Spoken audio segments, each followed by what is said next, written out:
गोध्राकांडामध्ये मोदींना अटक करू नये यासाठी शरद पवारांनी भूमिका घेतली। कॅबिनेट बैठकीमध्ये पवारांनी मांडलेल्या प्रस्तावाला मूकसंमती मिळाली आणि मोदींची अटक टळली। राऊतांचा पुस्तकातनं खळबळजनक दावा। बाळासाहेबांनी अमित शहांवरती उपकार केले। नरकातला स्वर्ग पुस्तकातनं खासदार संजय राऊतांचे खळबळजनक दावे। गुजरात दंगल प्रकरणी शहा संकटात असताना बाळासाहेबांनी त्यांना वाचवल्याचा पुस्तकातनं दावा। गुजरात दंगल प्रकरणी बाळासाहेबांच्या एका फोनने अमित शहांच्या जीवनातल्या राजकीय प्रवासातल्या अडचणी दूर झाल्या। संजय राऊतांच्या नरकातल्या स्वर्ग पुस्तकातनं दावा। बाळासाहेबांनी ज्यांना मदत केली ते अमित शहा, शिवसेना आणि ठाकरे कुटुंबाशी निर्घृणपणे वागले। राऊतांचा हल्लाबोल। पवारांच्या उपकारांचे मोदींनी किती स्मरण ठेवले सगळ्या जगानेच पाहिल्याचाही हल्लाबोल। आम्ही आजही खऱ्या शिवसेनेसोबत, काँग्रेसच्या मांडीवर बसलेल्या सेनेसोबत नाही। संजय राऊतांच्या पुस्तकावरती प्रतिक्रिया देताना गिरीश महाजनांची टीका। अजून खूप काही लिहिता आलं असतं पण आपण मर्यादा पाळल्या। संजय राऊतांच्या पुस्तकातील लिखाणावरती प्रतिक्रिया। आणखी लिहिलं असतं तर हाहाकार माजला असता असंही वक्तव्य। बाळासाहेब आणि शिवसेनेने केलेल्या मदतीची शहांनी पक्ष फोडून परतफेड केली। संजय राऊतांचा हल्लाबोल। संजय राऊतांच्या पुस्तकाची स्क्रिप्ट ही मनाने लिहिलेली सिनेमाची स्क्रिप्ट वाटते। संजय शिरसाट यांचं टीकास्त्र। राऊतांचं लिखाण हास्यास्पद असल्याची टीका। एमसीएकडनं वानखेडेवरती शरद पवार स्टँडची उभारणी। मुख्यमंत्री देवेंद्र फडणवीसांच्या हस्ते आज उद्घाटन होणार। या कार्यक्रमानिमित्त शरद पवार, देवेंद्र फडणवीस एकाच व्यासपीठावर। ग्रामविकास मंत्री जयकुमार गोरेंची बदनामी आणि खंडणी प्रकरणी सातारा पोलीस चौकशीसाठी रामराजे निंबाळकरांच्या घरी। गोरेंवरती आरोप करणाऱ्या महिलेशी रामराजेंचा संवाद। वडूज पोलिसांचे चौकशीसाठी 11 जणांना समन्स। छत्रपती संभाजीनगरमध्ये पाणी प्रश्नावरती आदित्य ठाकरेंच्या नेतृत्वात ठाकरेंच्या शिवसेनेचा मोर्चा। क्रांती चौक गुलमंडीवर पर्यंत काढण्यात येणार मोर्चा। अंबादास दानवे आणि चंद्रकांत खैरेमुळेंचं संभाजीनगरचा पाणी प्रश्न सुटलेला नाहीये। संदीपान भुमरेंचा आरोप। पाणी प्रश्नावरनं मोर्चा काढणारे खरेच लबाड आणि ढोंगी असल्याचा भुमरेंचा टोला। आपण ठरवलं तर एखाद्याला खासदार करतो म्हणजे करतोच, निवडणुकीमध्ये पाडायचं ठरवलं तर पाडतोच। उपमुख्यमंत्री अजित पवारांचं रोखठोक वक्तव्य। उपमुख्यमंत्री अजित पवार सहकारी साखर कारखान्याच्या प्रचारार्थ इंदापूर दौऱ्यावर। यावेळी सर्व कारखान्यांना पूर्वीचं गतवैभव प्राप्त करून देण्याचं अजित पवारांचं आश्वासन।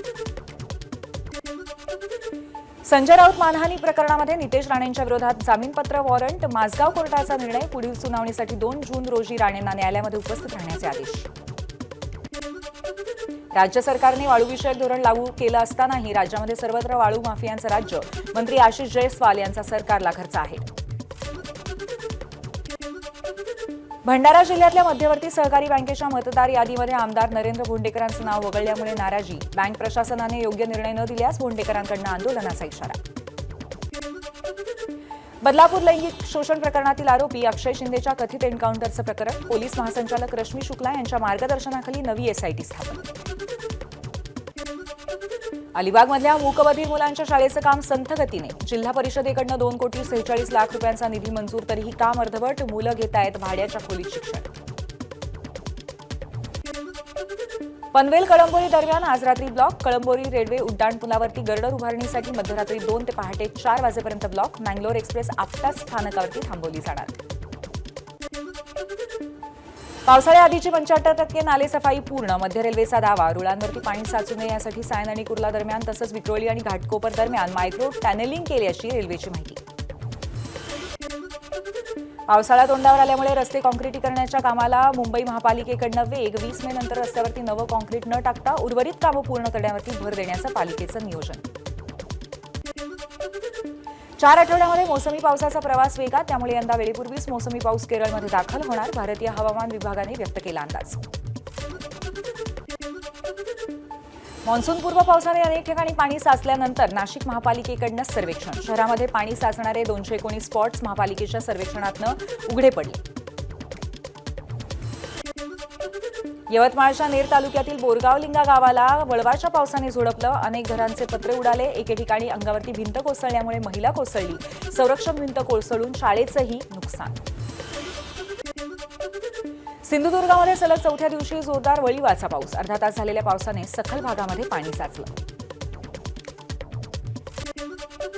नंदुरबारच्या आष्टे गावामध्ये अवकाळीने कांदा पिकाचं मोठं नुकसान. आमदार शिरीष नाईक यांच्याकडनं नुकसानग्रस्त भागाची पाहणी. तातडीने पंचनामे करून मदत देण्याचं आश्वासन.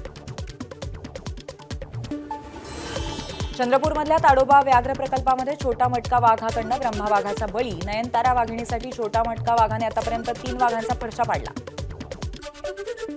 गोंदियाच्या नवेगाव नागझिरा व्याघ्र प्रकल्पामध्ये गेल्या वर्षीच्या तुलनेत वाघांच्या संख्येत घट, तर प्राणी गणनेमध्ये मागच्या वर्षीच्या तुलनेत 400 पाळण्यांची वाढ. एबीपी माझा, उघडा डोळे बघा नीट.